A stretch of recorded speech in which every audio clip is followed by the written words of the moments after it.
اللہ تعالیٰ کا ارشاد ہے ان الصلاۃ تنہا، بے شک نماز روکتی ہے بے حیائی اور برے کاموں سے۔ ایسا ہے کہ نہیں ہے؟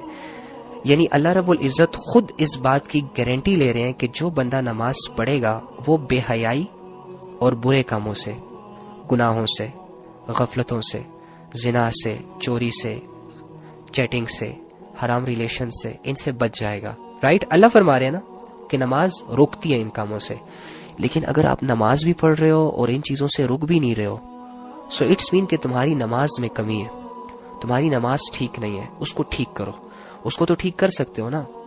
چلو اگر 2 سال کے ریلیشن کو چھوڑنا تمہارے لیے مشکل ہے، چلو اگر ایک لڑکی کو کلیئرلی بات کرنا مشکل ہے، یہ سوچو گے کہ پتہ نہیں کیا سوچے گی کہ اچھا 2 سالوں تک دھوکے میں رکھا، بڑا اندر فیل ہو رہا ہوگا اس طرح کی چیزیں، تو ایسے کرو، اپنی نمازوں پہ محنت کرنا شروع کر دو۔ جب تمہاری نماز اچھی ہو جائے گی، جب تمہاری نماز میں تمہارا دل لگ جائے گا، تو تم خود ہی ان چیزوں سے پیچھے ہو جاؤ گے، برے کاموں سے بھی پیچھے ہو جاؤ گے، بے حیائی کے کاموں کو بھی چھوڑ دو گے۔ نماز تمہیں اللہ سے ملا دے گی، تو جو دل اللہ سے مل جاتا ہے نا، اس دل میں پھر غیر محرم نہیں رہتا۔ جو دل اللہ سے مل جاتا ہے نا، پھر اس دل میں دنیا کی محبت نہیں رہتی۔ جو دل اللہ سے متاثر ہو جاتا ہے نا، پھر وہ دنیا کی مٹی سے متاثر نہیں ہوتا۔ جس دل میں آخرت کا شوق پیدا ہو جاتا ہے نا، تو پھر وہ دنیا کو بس ایک مسافر خانہ سمجھتا ہے۔ آج ہماری نمازوں کی حالت بہت زیادہ بری ہے، بگڑی ہوئی ہے، جس کی وجہ سے ہماری نمازوں میں اتنی طاقت نہیں ہے کہ ہمیں بے حیائی کے کاموں سے روک دے، برے کاموں سے روک دے۔ امیجن کریں ایک شخص 5 وقت اپنے اللہ کے سامنے کھڑا ہو رہا ہے اور یہ اقرار کر رہا ہے ایاک نعبد و ایاک نستعین، ایاک نعبد و ایاک نستعین، ایاک نعبد و ایاک نستعین، ڈیلی بیسس پہ کم سے کم ہر رکعت میں یہ پڑھ رہا ہے۔ اور اس کا مطلب یہ ہے کہ اللہ میں تیری عبادت کرتا ہوں اور میں تجھ سے مدد مانگتا ہوں۔ عبادت کیا ہے؟ یعنی اللہ میں ساری باتیں تیری مانتا ہوں۔ تو اللہ نے تو کہا ہے نا، حرام رشتوں کے قریب نہیں جانا، بے حیائی کے قریب نہیں جانا، زنا کے قریب نہیں جانا، گناہ نہیں کرنے، شیطان کی غلامی نہیں کرنی۔ تو اللہ کی عبادت تو یہی ہوئی نا کہ ہر اس چیز سے منع ہو جانا کہ جن چیزوں سے اللہ نے روکا ہے۔ تو تم ایک منہ سے کہہ رہے ہو ایاک نعبد، اے اللہ میں تیری عبادت کر رہا ہوں، کہاں کر رہے ہو؟ ریئل میں تو تم زیرو ہو، تم اس دعوے میں جھوٹے ہو۔ لیکن جب تم سمجھ کر جو بول رہے ہو اور اس پر عمل کرنے کی کوشش کرو گے، جب گناہ سامنے آئے گا اور تمہیں تمہاری نماز یاد آ جائے، کیا میں نے ابھی نماز میں اللہ سے کہا ہے کہ اللہ میں تیری عبادت کرتا ہوں، تو کیا یہ زنا اللہ کی عبادت ہے؟ معاذ اللہ۔ کیا یہ گرل فرینڈ بوائے فرینڈ کا جو کلچر جو کہ ان انگریزوں نے ہمارے ذہنوں میں اور ہمارے رشتوں میں ڈال دیا ہے، کیا یہ اللہ کی عبادت ہے؟ کیا یہ چوریاں کرنا اللہ کی عبادت ہے؟ یہ ایک دوسرے کو دھوکے دینا، 10 سالوں تک جھوٹ میں رکھنا، کیا یہ عبادت ہے اللہ کی؟ نہیں ہے نا۔ تو ہم کر تو یہ سارے رہے ہیں، اور پھر نماز میں اللہ سے کیا کہتے ہیں؟ ایاک نعبد، اللہ ہم تیری عبادت کرتے ہیں، و ایاک نستعین، اللہ ہم تجھ سے مدد مانگتے ہیں۔ کن چیزوں میں مدد مانگتے ہو؟ اللہ زنا کرنے جا رہا ہوں، پلیز کوئی دیکھ نہ لے، کیا اس طرح کی مدد چاہیے تمہیں؟ اللہ چوری کرنے جا رہا ہوں، پلیز مجھے اچھی چوری مل جائے، اچھا مال ہاتھ آ جائے، کیا یہ مدد مانگ رہے ہو اللہ سے؟ اللہ گناہ کرنے لگا ہوں لیکن ڈر رہا ہوں، میری مدد فرما۔ اللہ کے بندے کیا کر رہے ہو یار؟ تھوڑا سمجھو تم اللہ کے سامنے کیا بول رہے ہو، اور تمہاری زندگی گزر کن چیزوں میں رہی ہے۔ تم اللہ کے سامنے روزانہ 100 رکعتوں میں بول رہے ہو ایاک نعبد و ایاک نستعین، لیکن تم کر کس کی عبادت رہے ہو؟ شیطان کی۔ تم مان کس کی رہے ہو؟ شیطان کی۔ تمہارے گناہوں میں تمہارے ساتھ شیطان کی مدد شامل ہوتی ہے، تم مدد بھی شیطان سے ہی مانگ رہے ہو۔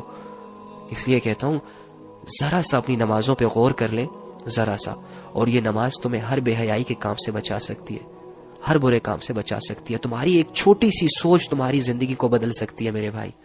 چھوٹی سی سوچ لو بیٹھ کے کہ تمہارے گناہوں نے آج تک تمہیں کیا فائدہ دیا، تمہارے بے حیائی نے تمہیں کتنی لذت دی، تم نے 1000 لڑکیوں کو اپنے فلرٹ کے جال میں پھنسایا، تمہیں کیا حاصل ہوا؟ تم نے ماں باپ کے سامنے چیخ کر اپنی جوانی ظاہر کی، تمہیں کیا حاصل ہوا؟ تم نے 1000 نمازوں کو، لاکھوں نمازوں کو اگنور کیا اور زنا کے ایک چانس کو بھی مس نہیں ہونے دیا، تمہیں کیا ملا؟ تم نے اللہ کی باتوں کو کان لگا کر سننا چھوڑ دیا، اور رات تک اپنے آپ کو تم گانوں کے حوالے کر رہے ہو۔ جو بھی نیا گانا آتا ہے پہلے تمہارے فون میں آتا ہے، ہیڈ فیز لگا کے اچھی طرح سے پراپر طریقے سے تم سن رہے ہو، اور 1000 گانے تم نے سن لیے، یاد بھی کر لیے۔ کیا ملا تجھے؟ کیا ملا؟ کیا حاصل کیا ہوا؟ تو نے ایک دوڑ شروع کی ہوئی ہے جب سے تو جوان ہوا ہے اللہ سے بھاگنے کی، تو کتنا آگے نکل گیا؟ کیا اللہ کی پکڑ سے بچ جائے گا؟ اللہ کے بندے آ جا، واپس آ جا، دیر نہیں ہوئی۔ اللہ کی ڈھیل سے ناجائز فائدہ مت اٹھا۔ اللہ نے جن کو ڈھیل دی ہے ان کا انجام بہت برا ہوا ہے۔ اپنے آپ کو اس انجام کے حوالے مت کر میری جان۔ تو اللہ کا بندہ ہے، تو اللہ سے حیا کر، تو اللہ سے شرم کر، تو اللہ کا بندہ بن، تو اللہ کی غلامی کر، کیونکہ وہ اللہ تجھے کھلا رہا ہے، پلا رہا ہے، سلا رہا ہے۔ اس اللہ کے تجھ پر بہت بڑے بڑے احسانات ہیں، ان احسانوں کی احسان فراموشی مت کر۔ یہ زندگی تیرے ہاتھ سے نکل جائے گی اور تیرے ہاتھ کچھ بھی نہیں آئے گا۔ یہ شیطان کے دھوکے تجھے جہنم کی گھاٹیوں میں پھینک دیں گے اور تو چلا چلا کر بلائے گا، پکارے گا، لیکن کوئی تیری مدد کو نہیں آئے گا۔ اس سے پہلے اپنے رب کی رسی کو مضبوطی سے تھام لے، اپنے اللہ پر بھروسہ کر لے، اپنے اللہ کا یقین کر لے، قرآن کو اٹھا لے، پڑھ لے، عمل کی نیت سے بچ جائے گا۔ تو آخرت کی گھاٹیوں سے بچ جائے گا، آخرت کی ذلت سے بچ جائے گا، دنیا میں گناہوں سے بچ جائے گا، بے سکونی سے بچ جائے گا، ظلم سے بچ جائے گا لوگوں کی۔ تو اللہ کو دے اپنا آپ، سونپ اللہ کو اپنا آپ، اپنی زندگی اللہ کے حوالے کر، اپنی جوانی اللہ کے حوالے کر۔ خدا کی قسم تو کامیاب ہے۔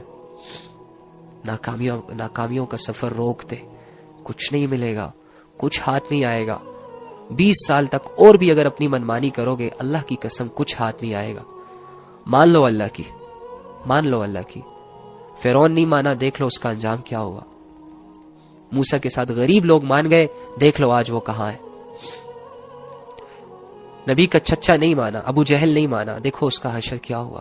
نبی کے ساتھ غریب لوگ ساتھ تھے، اپنے گناہوں کو چھوڑا، اسلام قبول کیا، صحابہ بنے، زندگیاں اسلام پر گزاری، دیکھو آج اللہ نے ان کو کتنی عزتیں دی، دیکھو آج پوری دنیا ان کی فالوور ہے۔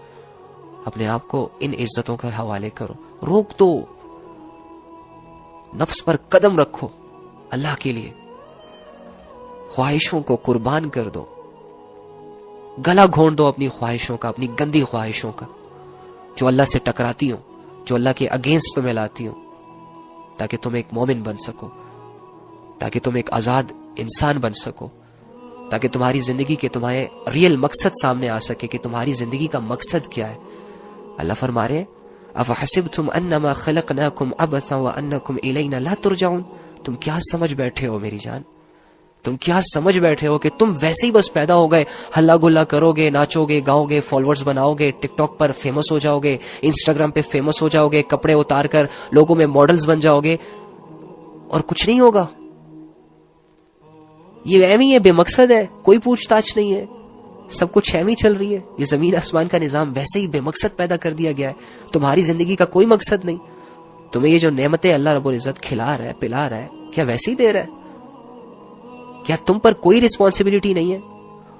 اور تم کیوں کر رہے ہو یہ ناچ کیوں رہے ہو؟ حالانکہ تمہیں منع کرنے والا کون ہے؟ تمہارا باپ نہیں ہے، تمہیں منع کرنے والا تمہارا رب ہے۔ تمہیں تمہارا باپ ایک چھوٹی سی بات سے منع کرتا ہے نا، تو تم اس بات سے رک جاتے ہو، جس سے ڈرتے ہو اس سے رک جاتے ہو۔ لیکن تجھے رب کا اتنا ڈر نہیں ہے کہ رب تجھے زنا سے روک رہا ہے تو پھر کر رہا ہے، رب تجھے ناچنے گانے سے روک رہا ہے تو پھر کر رہا ہے، رب تجھے بے حیائی کے کاموں میں انوالو ہونے سے بچا رہا ہے تو پھر اپنے آپ کو اس کے حوالے کر رہا ہے۔ تیرے اندر اتنی شرم نہیں ہے، اتنی سینس نہیں ہے، لوگوں کا ڈر دل میں لے کر اپنی زندگی گزارے گا، لوگوں کی ویلیوز لے کر اپنی زندگی گزارے گا اور لوگوں کے ساتھ قبر میں اترے گا۔ تو اپنے رب پر بھروسہ کیوں نہیں کرتا؟ کیا تو اللہ کے پاس واپس نہیں جائے گا؟ کیا اللہ تجھ سے سوال نہیں کر سکتے؟